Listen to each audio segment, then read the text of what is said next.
I'm inviting you guys to like this page, Wonderflight Travel Agency and Agent Lenny. Kung gusto nyo pong magpabook ng flight nyo, message nyo lang po yung Wonderflight Travel Agency. And then kung may question po kayo sa vlog na to, message nyo po yung Agent Lenny. Hello everyone! So before we will start, nakasanayan na po natin na magbasa ng isang question galing sa last vlog. Since hindi ko po kayo lahat kayang sagutin, pumipili na lang po ako ng isa para sa latest vlog sasagutin ko po. So this is from Australia, Maris Berry. Ma'am, ano po ang kailangan na requirements sa airport ng Manila po? So, depende kung saan po kayo pupunta. Ang pag-comply po ng requirements, ang i-check nyo po kung saang destination po kayo pupunta. Dahil i-check po yun, bago kayo umalis ng Manila, kailangan na complete nyo po yung requirements ng destination yung pupuntahan. Yun po ang pag-check ng mga travel requirements ngayon. Everyone, how are you today? As you can see, we are here in the topic of to-go travel requirements. I know some of you will travel via to-go, so this is your travel requirements papunta ng mga provinces nyo. At kung nagtatanong din kayo para po sa travel requirements through plane, meron na po tayong video nun. Lahat na po ng airlines, Cebu, Pacific, Airasia, Philippine Airlines, nasa past vlog natin. So, buksan nyo na lang po yun, check nyo po yun. Ito pong travel requirements na to ay exclusive lamang sa magta-travel via to go. So, let's check your travel requirements. Before that, I will give you some reminders that please take note that this matrix is just a guide. Passengers are encouraged and are responsible in checking any additional requirements that might be required or any restriction in their destination LGU. Ibig sabihin po, kahit po nasabi ko na dito yung mga travel requirements, kindly double check to your LGU kung same pa rin po, kasi pwedeng magpalit ito depende po sa inyong mga LGU. So first, let's check. Hindi ko na po siya in-edit na ako mismo yung gagawa kasi gusto ko rin ipakita sa inyo na legit travel requirements to galing talaga sa website ng To Go. Ayan. Since meron na din po kaming To Go na booking under Wonderflight Travel Agency, you can message there para po ma-assist kayo sa inyong booking sa To Go. And doon po sa Wonderflight Travel Agency, once you book your flight, you can update and they will guide you step by step to your travel. Pero ang magagawa lang po doon is to ensure na makasakay kayo, pero pagdating sa mga destination nyo, kung may quarantine man, kayo na po ang bahalang makipag-coordinate sa LGU nyo. Basta, pag doon po kayo magbubook, isusure lang po na makasakay kayo kung saan kayo galing. So, let's start with Manila to Bacolod and Cagayan de Oro to Bacolod requirements. Kaya i-take note nyo guys para hindi na kayo pabalik-balik sa travel requirements. I will make sure naman na clear po ang explanation at pagsabi ko ng requirements para masundan nyo. I know some of you are seniors here. Seniors, so hindi nila makikita ng malapitan yung travel requirements. So, I will make it closer. Ayan, Bacolod requirements. Negros Province bound. Ibig sabihin, kung Bacolod kayo pero ang last destination nyo is sa Negros Province, kung kayo ay fully vaccinated, ito po yung mga requirements nyo. COVID-19 domestic vaccination card duly issued by a legitimate vaccinating establishment. Okay. For short, vaccination card ito. Then, or di kaya certificate of vaccination showing the holder's vaccination status as may be issued by the Bureau of Quarantine. And your print copy of the approved travel coordination permit na makukuha nyo po sa SPAS. Then, register kayo sa staysafe.ph para sa inyong contact tracing. Yun lang po yung requirements para sa mga fully vaccinated. Kung kayo naman ay not vaccinated or di kaya naka first dose lang kayo, hindi nyo din hinintay yung 14 days para masabi na kayo ay fully vaccinated. So, eto yung travel requirements nyo. Negative RT-PCR test result valid for 72 hours from date of swab. and electronic or printed copy of approved travel coordination permit issued by the SPAS. Then, mag-register kayo sa staysafe.ph para sa contact tracing. And now, Manila to Bacolod, Cagayan to Bacolod, bound to city. Pag last destination nyo is Bacolod City, ito naman po yung travel requirements. For fully vaccinated na resident in Bacolod, online backtrack registration, online health declaration, valid personal ID, COVID-19 vaccination card from Bacolod. Since resident kayo, kailangan yung valid personal ID nyo naka-address po doon sa Bacolod City. Then for fully vaccinated pero hindi kayo resident, wala kayong valid ID na naka-address doon, ang kailangan nyo po is online backtrack registration, online health declaration, valid personal ID, vaccination card issued by the DOH. Okay? For unvaccinated, going to Bacolod City, kailangan nyo po ng online backtrack registration, online health declaration, valid personal ID, negative swab, RT-PCR test 72 hours prior to arrival. Kung ano po yung naka-indicate, huwag nyo pong palitan yung requirements. Yung iba kasi, sasabihin nila, antigen na lang po kami kasi mas mura. Hindi po yun pwede. Once nakalagay yung RT-PCR test, yun po dapat ang sundin nyo. Kailangan ang swab is RT-PCR. Iba po yung antigen sa RT-PCR test. So now, let's go to Manila to Iloilo and Cagayan de Oro to Iloilo. Okay, this is for Iloilo bound passenger. Kung Iloilo province yung last destination nyo, if you are fully vaccinated, just prepare your vaccination certificate, notice of coordination with destination LGU, valid ID showing proof of residence, and approved SPAS. Kung kayo naman ay unvaccinated or partially vaccinated, negative RT-PCR test result not earlier than 72 hours before travel, notice of coordination with destination LGU, valid ID showing proof of residence, and approved SPAS. If you are Iloilo City bound, sa city naman yung last destination, for fully vaccinated, just prepare your barangay certificate of residency, vaccination card and certificate obtained through vaccert.doh.gov.ph. Search nyo lang po sa Google yan. Then, i-claim nyo po doon yung vaccination certificate nyo. Dalawa po ang kailangan, vaccination card and the certificate. And then, the travel coordination permit through SPAS system. For unvaccinated naman, just prepare your barangay certificate of residency, proof of booking from accredited hotels for quarantine, and your travel coordination permit obtained through SPAS, and shall undergo RT-PCR test on the third day of quarantine. Yan ay para sa unvaccinated na going to Iloilo province. Now, let's go to Manila to Dumaguete, Zamboanga to Dumaguete. So, yung travel requirements going to Dumaguete, pag kayo ay fully vaccinated, just prepare your original copy of the vaccination card with certification duly issued by the local vaccination center or vaccination certificate. So, kailangan nyo din po ng government-issued ID and the photocopy of both the vaccination card with certification. At kailangan nandun po yung kailangan nandun po yung traveler's contact information number nakalagay.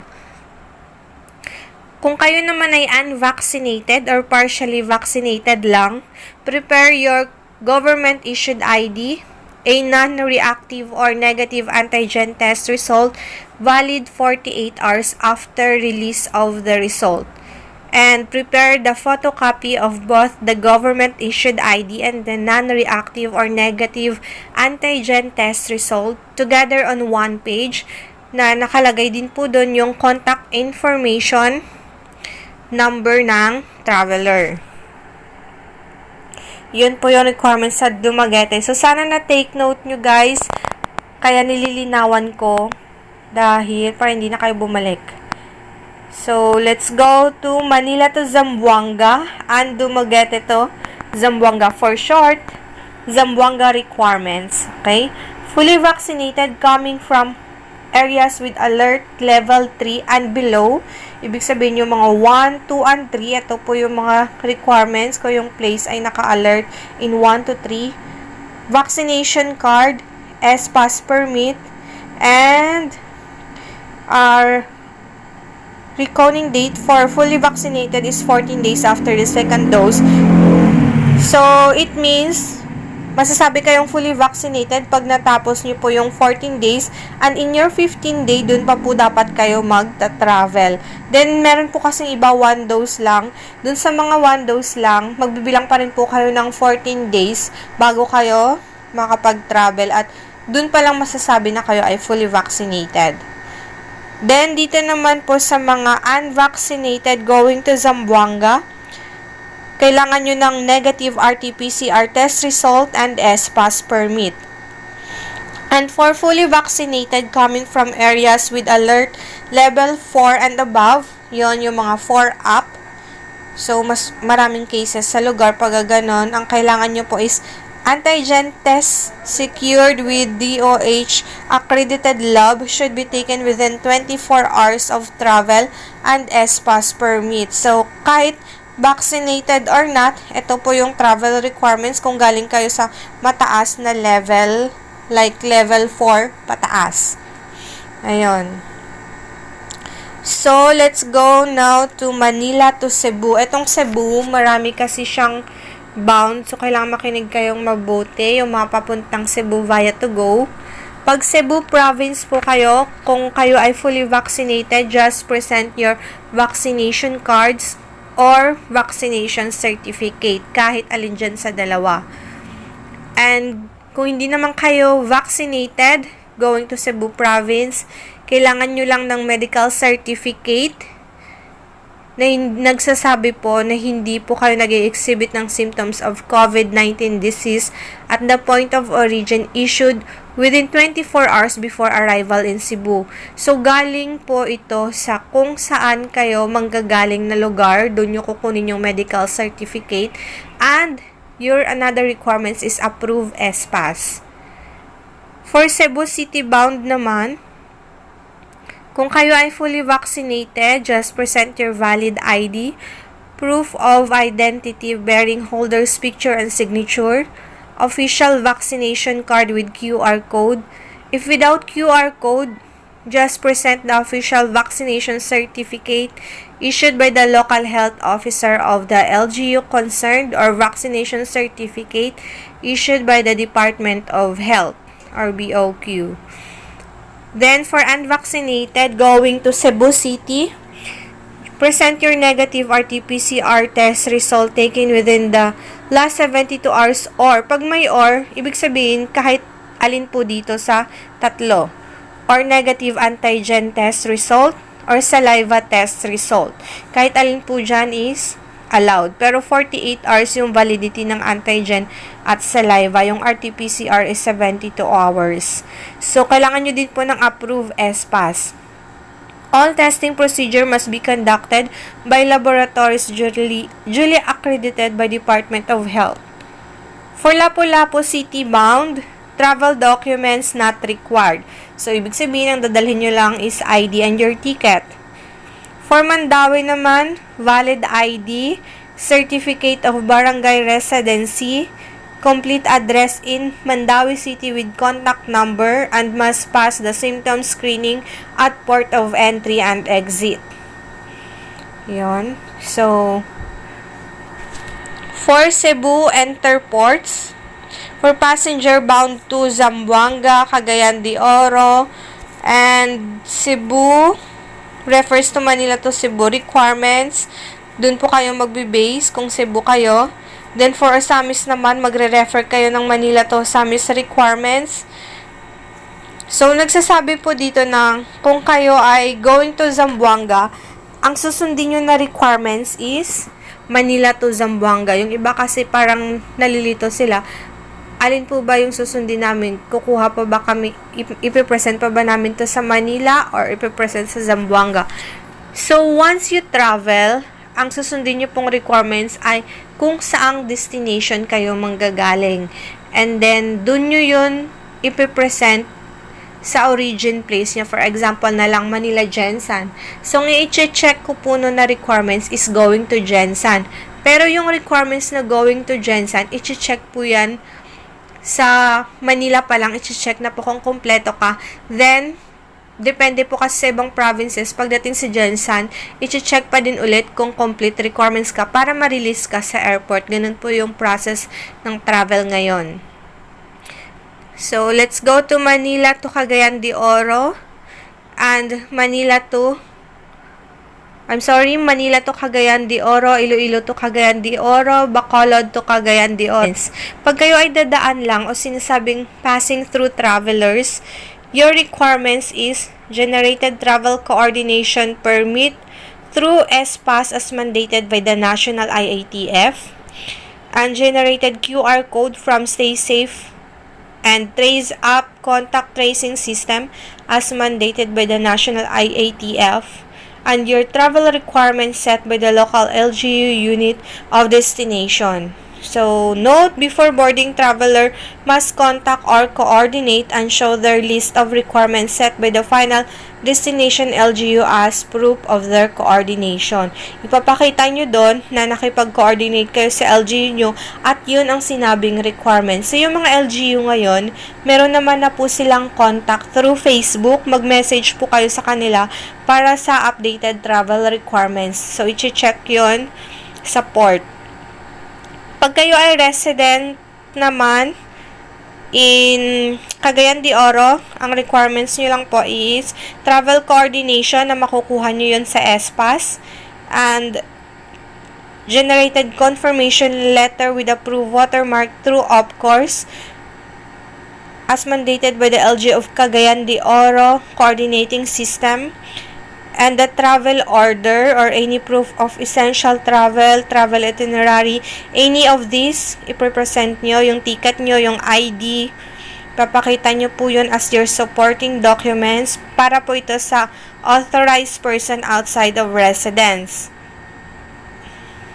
Then, QR code through Higala app. Ayan, as mandated by the local government of Cagayan de Oro. Now, let's go to Manila to Butuan. If you are fully vaccinated traveler, any government-issued ID, passport, vaccination card, travel coordination permit through SPAS system. Kung kayo ay unvaccinated at pupunta kayong Butuan, present your any government-issued ID or passport, negative RT-PCR or rapid antigen test result within 5 days from the date of travel. Then, travel coordination permit through SPAS system. And if you're going to Manila to Osamis, kung kayo ay fully vaccinated traveler, present your vaccination card, government-issued identification card with photograph for proper identification. Ayun. Then, pag unvaccinated kayo, just present your negative antigen test result within 72 hours, validity from actual receipt of the result, and your government-issued identification card with photograph for proper identification. Ayan. Note on minors, para sa going to Osamis, minors are no longer required.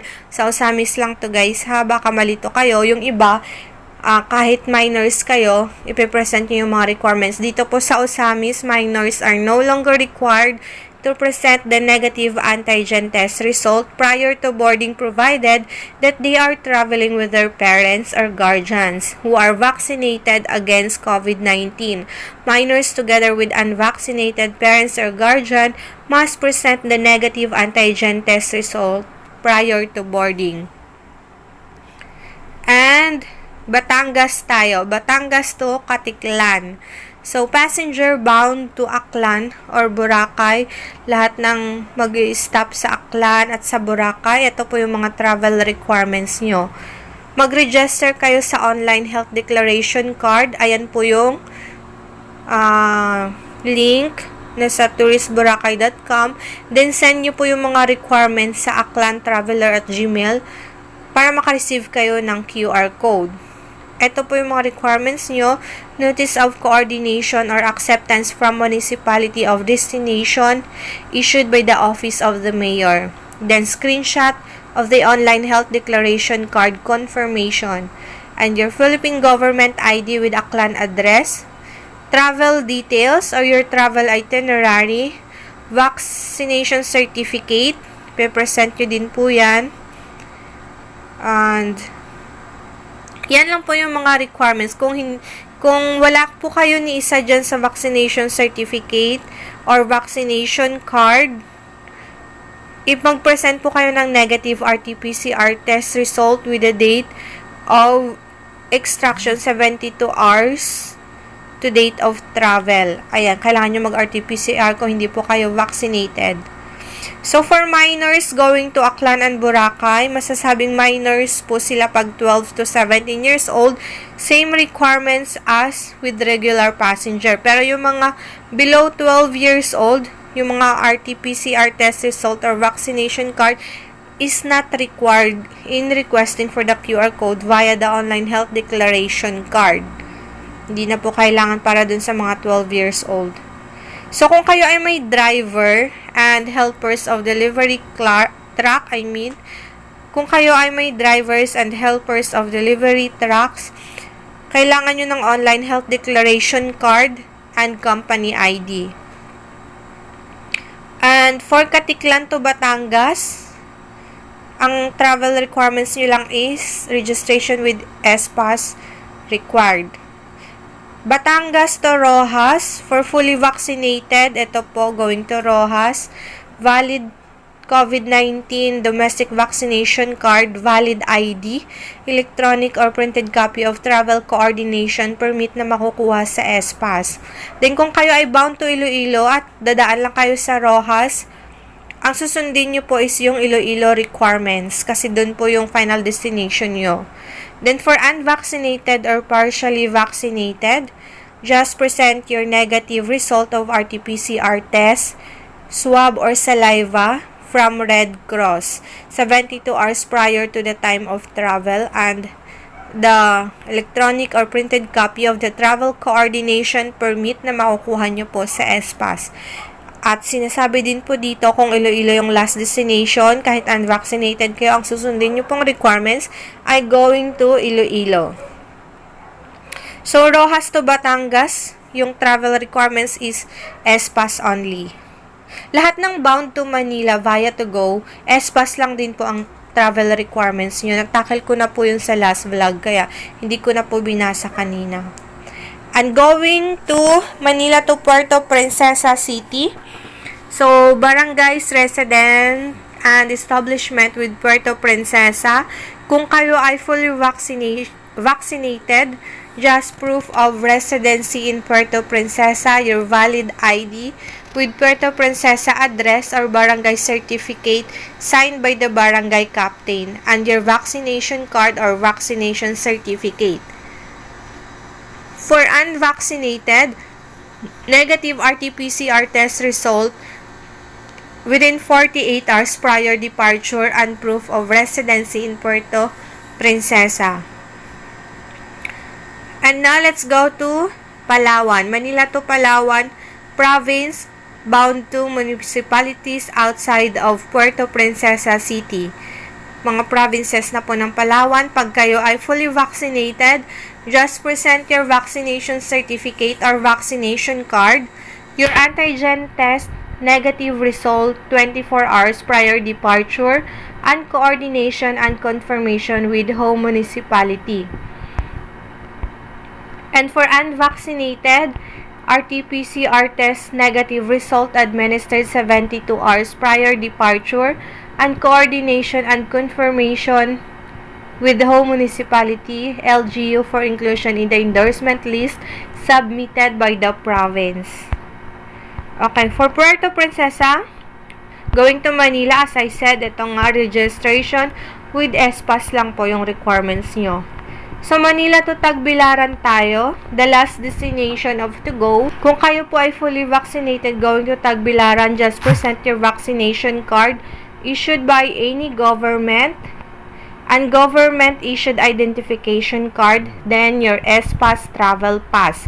Approve or pending, okay lang po yun, yung mga going to Tagbilaran. Then, kung kayo ay unvaccinated, ang requirements nyo naman going to Tagbilaran is the negative RT-PCR test result 72 hours prior departure, ESPAS travel pass, and yung mga children 4 years and below, exempted po yun sa travel requirements. So, eto naman, going to Manila, Tagbilaran to Manila, okay, registration with ESPAS, yun lang po yung travel requirements. So, yun lang po yung travel requirements ng to go. Sana po na-take note nyo kung saan kayong papuntang destination at na-clear sa inyo yung mga requirements. Guys, just see you on our next vlog, guys. Just comment down below kung may mga request po kayong video. I'm inviting you guys to like this page, Wonder Flight Travel Agency and Agent Lenny. Kung gusto nyo pong magpabook ng flight nyo, message nyo lang po yung Wonder Flight Travel Agency. And then kung may question po kayo sa vlog na to, message nyo po yung Agent Lenny. If you want more travel update, please like this video and share para marami tayong matulungan. And don't forget to click the subscribe button and the bell icon so that you will be updated on my next video. Goodbye everyone. Thank you for watching.